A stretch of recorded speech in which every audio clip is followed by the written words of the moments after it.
buying elections.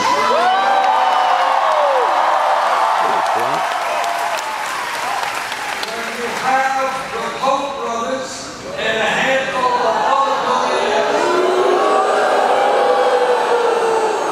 Hey, the Donald.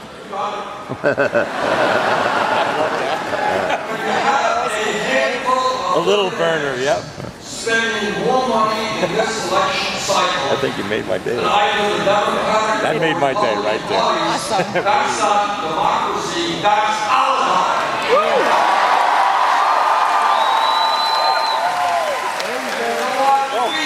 I gotta take a picture of it. We like democracy. That is why we're going to overturn Citizens United.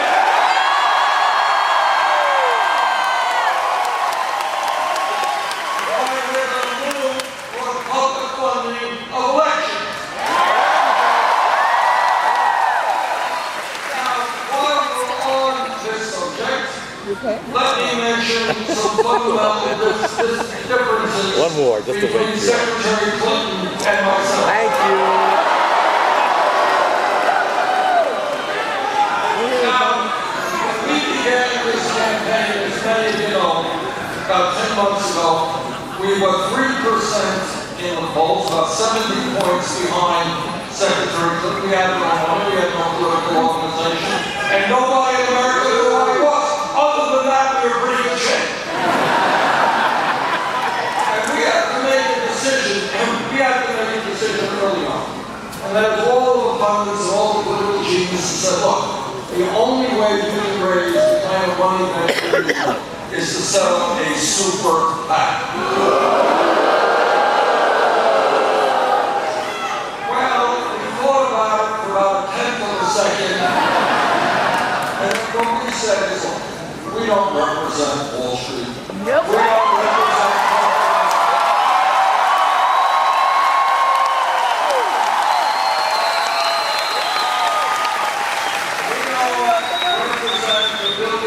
class. We are not going to beg them for money. We don't want their money. We're not going to have a support.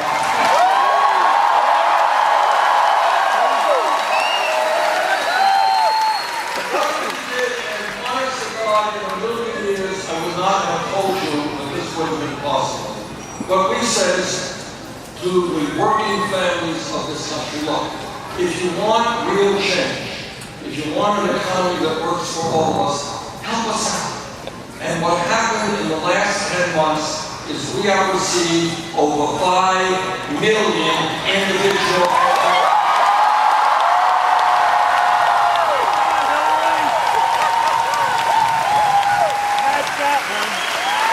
Anybody know what the average contribution is?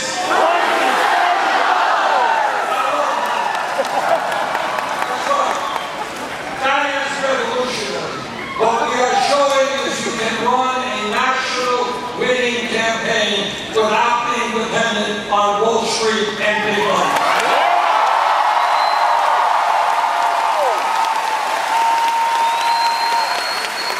Now, Secretary Clinton chose to go in another direction. The way every other candidate is going, and that is to establish a super PAC. Actually, we've established several super PACs. We're already spending millions of dollars against us in this campaign. Now, what she reported in her recent filing is that she raised in the last period $25 million for her super PAC, $15 million alone coming from Wall Street.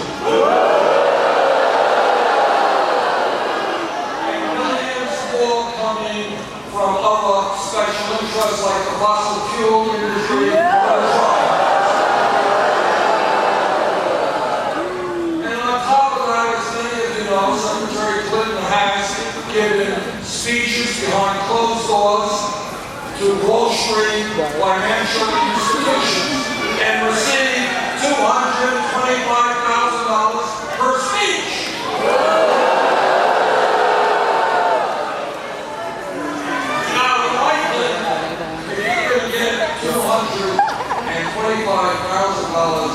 It must be a phenomenal speech.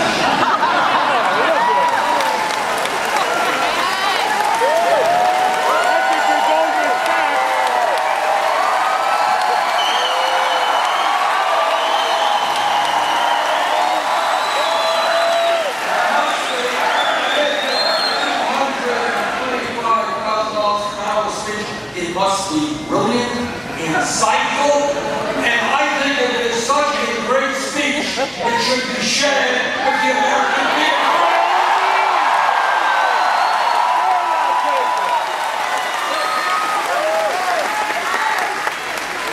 Secretary Clinton has said in response as well, if other people will release their transcripts, she will release hers. So tonight I want to make a very dramatic announcement. I am prepared to release all of the transcripts of my speeches to Wall Street.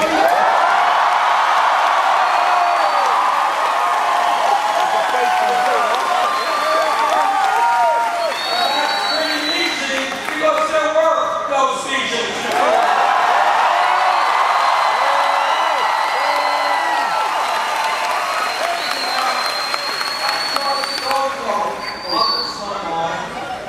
Why Wall Street invited Secretary Clinton time and again to give speeches. They didn't invite me. Maybe it's because if they did invite me, what I would have told them is that their greed, their recklessness, and their illegal behavior help destroy this economy.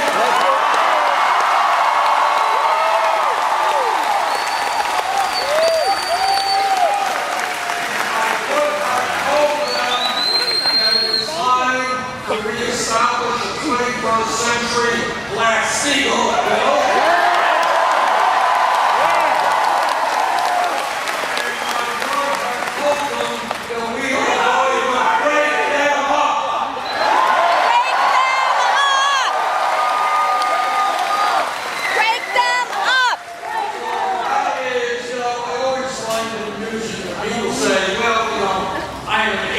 Of change. Yes, I get money from Wall Street, the drug companies, the fossil fuel industry, but I'm an agent of change.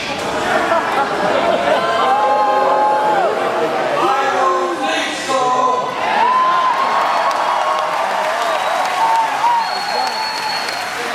And then people also say is, well, yeah, I'm getting zillions of dollars, but it won't influence the outlook. That is what every politician always says. Now, you can say a lot about Wall Street. You can say that they are running fraudulent operations, that they're greedy, that they're helping destroy the economy of the United States. You can say all that, but what you can't say is that they are dumb. The question is, why would they be giving millions and millions of dollars to Secretary Clinton?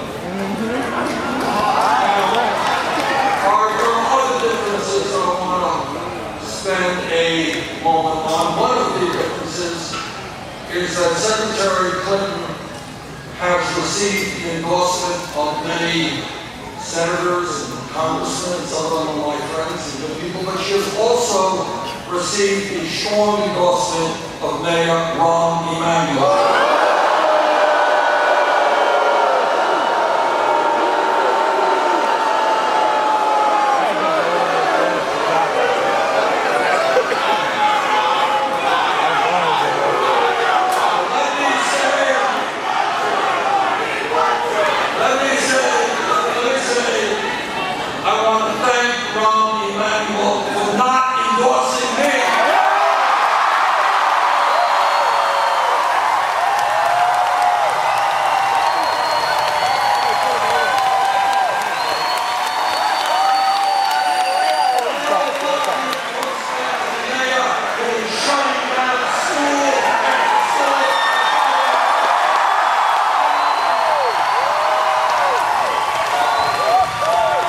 Where are the LP governor as well.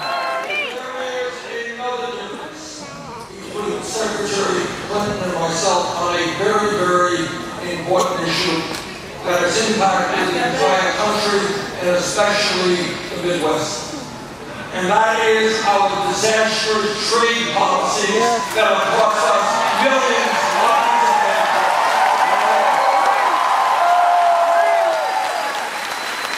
When I was elected to Congress in 1991, I could see in 5 minutes what these trade agreements with NAFTA and the other trade agreements were about. Not complicated. Corporate America wrote these trade agreements, NAFTA and CAFTA, and permanent normal trade relations with China for a very simple reason. They wanted to shut down factories in the United States of America, not pay workers here a living wage, and then take their factories to Mexico, China, other low-wage countries, exploit the people there, and bring their products back into this country. Reagan started it. Since 2001, You're fine, kiddo. we have lost almost 60,000 factories in America.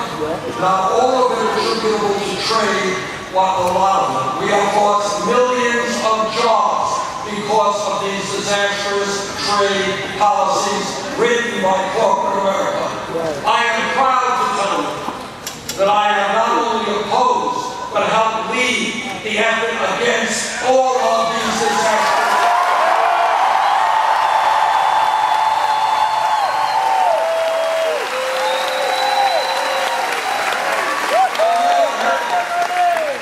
Secretary Clinton has supported virtually every one of these disastrous trade policies.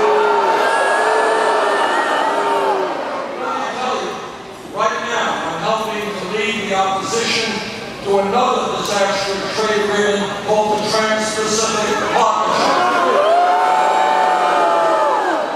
And let me assure all of you that when American workers would be asked to compete against people in Vietnam who make 65 cents an hour as a minimum wage, if I'm elected president, that agreement will never be implemented.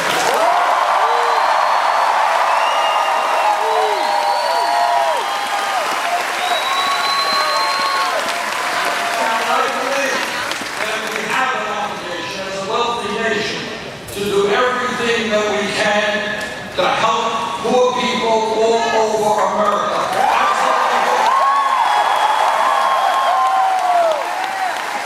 But you don't have to destroy the American middle class to do that.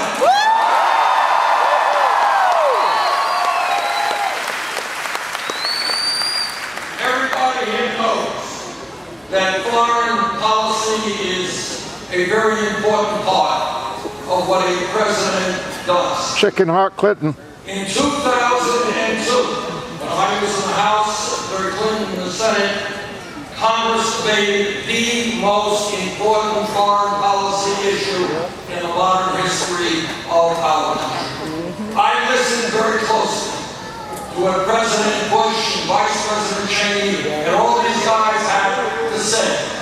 War criminals! And concluded that they were not telling the truth, and I voted